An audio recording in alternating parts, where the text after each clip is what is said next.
Welcome to রসবাঙালি channel. আমার চ্যানেলে আপনাদের স্বাগত। আজ আমি বানিয়ে দেখাবো ব্রেড পিৎজা। তো এখানে ফ্রেশ ব্রেড নিয়ে নিয়েছি, আর পিৎজাটা আমার মেয়েই বানিয়ে দেখাবে। তো প্রথমে আমি কয়েক পিস ব্রেড নিয়ে নিলাম।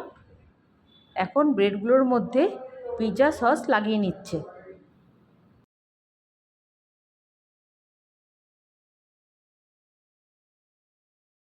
খুব ভালো করে সসটা লাগিয়ে নেওয়া হলো।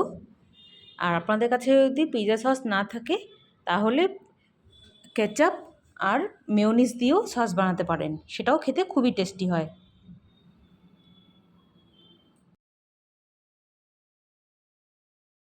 খুব ভালো করে সসটা লাগিয়ে নেওয়া হলো। এখন এর উপরে দিয়ে দেওয়া হবে, এখানে আমি মজেলা চিজ নিয়েছি। সমস্ত ব্রেডগুলোকে প্রথমে সস লাগিয়ে নেওয়া হলো, এখন চিজ দিয়ে কোট করে নেওয়া হচ্ছে।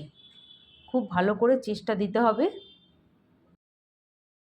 বিকেল হলেই তো বাইরে খাওয়ার জন্য বাচ্চারা খুবই বায়না করে।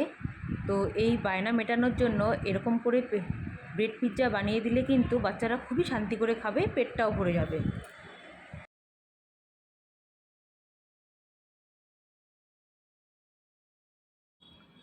খুব ভালো করে চিজ দিয়ে কোট করে নেওয়া হলো। এখন দিয়ে দিচ্ছে ওপর দিয়ে রিং করে কেটে রাখা পেঁয়াজ।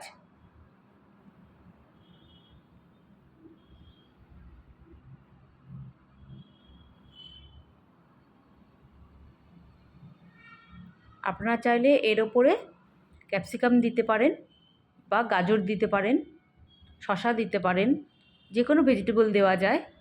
তো আমার মেয়ে আবার তো ভেজিটেবল খেতে পছন্দ করে না, যার জন্য শুধু পেঁয়াজ দিল।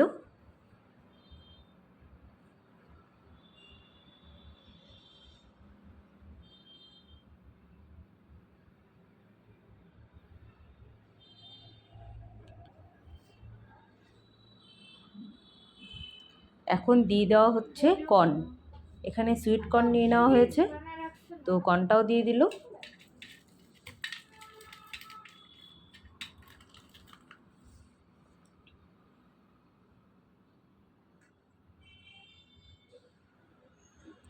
সুইট কর্ন দিয়েও খুব ভালো করে ওপরে বিছিয়ে দেওয়া হলো, সাজিয়ে দেওয়া হলো।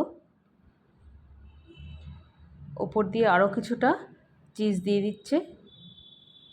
এখন দিয়ে দিচ্ছে চিলি ফ্লেক্স আর অরিগ্যানো। আপনারা দুটোই চাইলে দিতে পারেন, তো আমার কাছে অরিগ্যানো ছিল না জন্য শুধু চিলি ফ্লেক্স দিচ্ছে। তো খুব ভালো করে সাজিয়ে দেওয়া হয়ে গেছে। এখন এটা একটা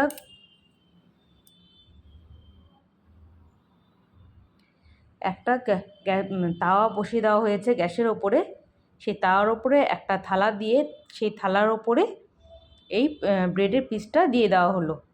মানে ঠিক 3-4 মিনিট পর ঢাকা খুললো, দেখুন কত সুন্দর হয়েছে।